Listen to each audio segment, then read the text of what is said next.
So my name's Tom Reed, and actually I didn't run into this lady on the street. I knew her. I knew of her from a guy that I'm friends with, and she's seen other videos I've done down here, and she was interested in doing an interview, right? That's right. And what's your name? My name's Rita. Okay, Rita. Yes. And how old are you? I'm 46. 46. Yes. And where are you from? I'm from here, Detroit, okay. Michigan. And what part of Detroit? Southwest. Oh, okay. Yes. Now, have Born you worked the streets before? Yes. You did? Yes, I have. And how long? I say about a year or two. Yeah, about a year or two straight. I was out here, and I end up getting raped, and that's what cut the whole street walking thing. Oh, it did? Yes, it did. So was that your total tenure of street walking, like a year or so? Or yeah, because I got raped early on. Oh. I was 19 when I started using. So. But I'm a little confused here. So, but when you first started working the street, you were how old? I was 18, 19 years old. Yeah. And then the rape was like a year and a half ago. Year and a half later, a guy took me off the street, told me he was going to help me, get me the things that I needed, take care of me and my children. He had to stop. He had to make a stop, pick up some things. He was a truck driver, and we pulled into an alley, and he raped me from there. I woke up. I was in the hospital. He had raped me anally and frontally, and after the hospital came rehab. And this was what year, would you say? This was 93. Okay. And then you worked the street. You quit about then? Yes. And you never came back to the street? I never came back to selling my body on the street. Not to say that I have not sold my body since then. Okay, gotcha. All right, so I was just to walk up and down the street and get into cars in which I don't know who they are or where they come from, and strangers like that. No, sir. I've learned my lesson from that one. I'm actually very afraid, not even scared to tell you.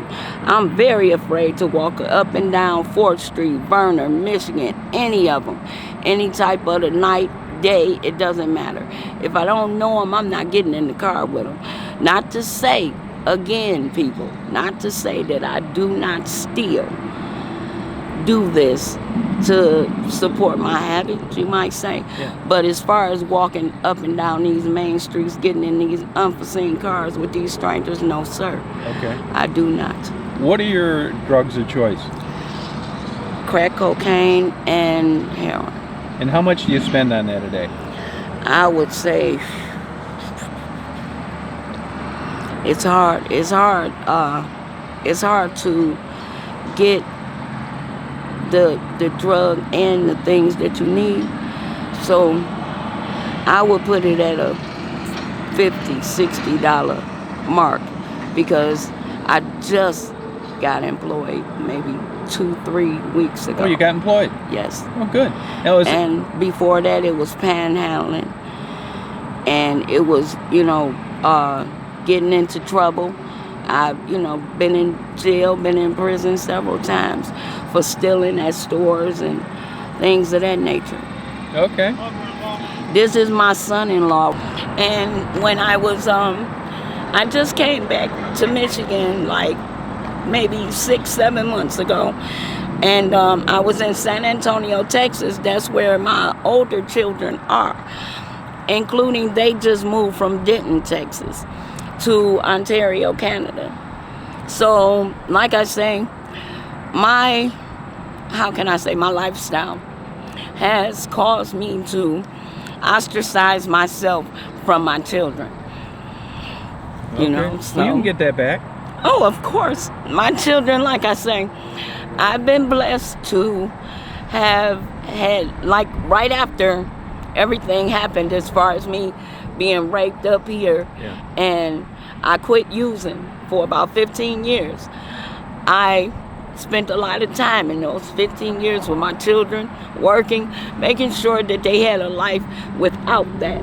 Once my children grew up and went on their way and everything, yes, I returned to active use. I did.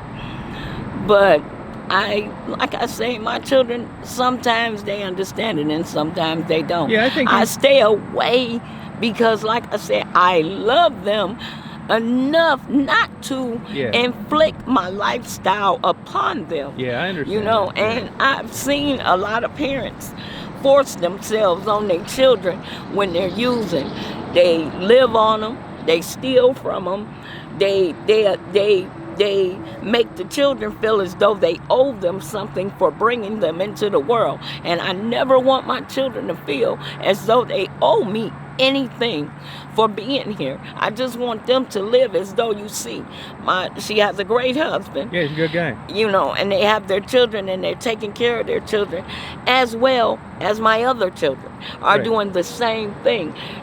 I'm very proud of them. No, hey, that's something no one could take away from me. And you know, I bet she's a good woman, and you can get this all straightened out. As far as this, I don't think that because they know me. I'm a strong-willed person, and I wouldn't be doing something I wouldn't want to do. No, and I don't mind speaking about, you know, events in my life as far as such.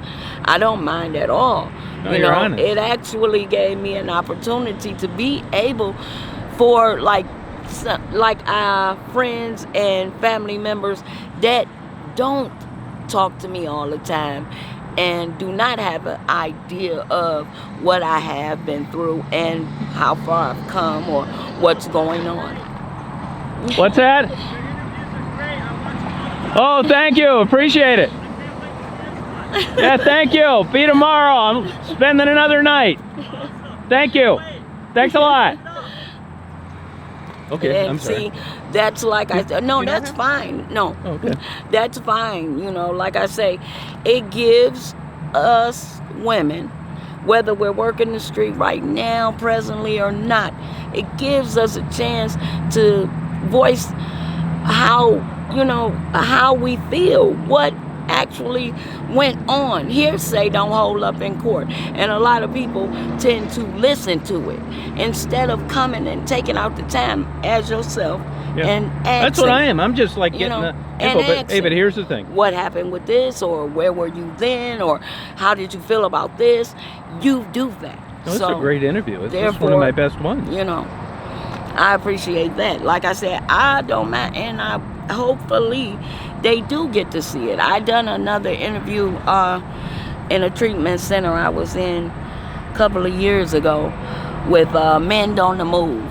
Okay. It's a lady, she comes down and she has a jewelry making system with the women that have been abused and everything, and I participated in that and did an interview, and it was on Channel 62, and I'm proud of that. And when my children seen it, they were, you know. So like I say, You've come a long way. Yes, I'm not ashamed of my life at all. I do the things that I don't blame anyone for anything. Let's say that.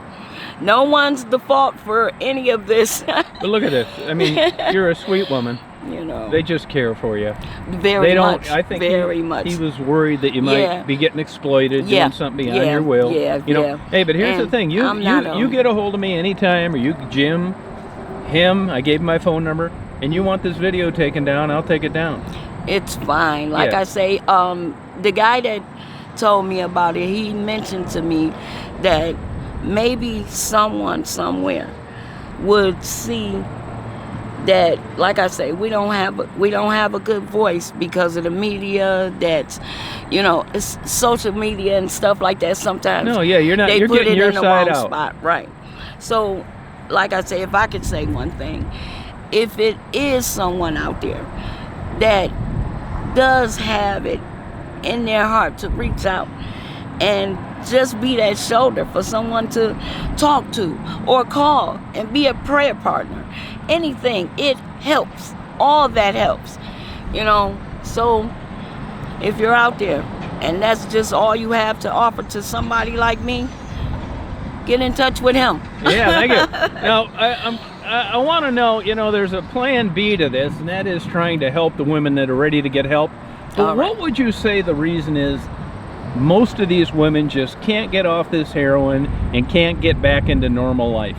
What's causing that? The number one reason that a lot of women do not is because they truly, deep down inside, don't really have a desire to stop. The lifestyle has gotten hard. They've become homeless. They've gotten beat or something like that or they've lost their children, lost contact with their family. These things make them say, oh, I think I need help. But they don't truly want to stop getting high at that point. Only time you gonna go is when you per se say, okay, look, I'm done with all this. I just want to go ahead and just live without drugs, without the hustle and the bustle and the this, that, and the other, and the riffraff. Then you'll do it. Because that's another thing. I've done it. It's great. It's a wonderful way to live sober. It is. Yes, it is. You know, like I say, me coming back to active use has not been due to I was raped and I'm beat. None of that. It's just particularly something I chose to Do you be know involved why? in. Let me see. Part of it, I'll say this one thing. Part of it does. I'm a person that likes to I like to be left alone a lot. I don't like all of the pressure of the world as far as when I was clean, it was, can you do this for me? Can you give me this? You got this. Can I come live with you? Can you take me here? Can I borrow this? Can I this? When I'm actively in my use, no one bothers me. Yeah, I get it. No I get one it. bothers me. They don't come around. And for some, I mean, you may not understand it for some weird reason. I'm okay with that.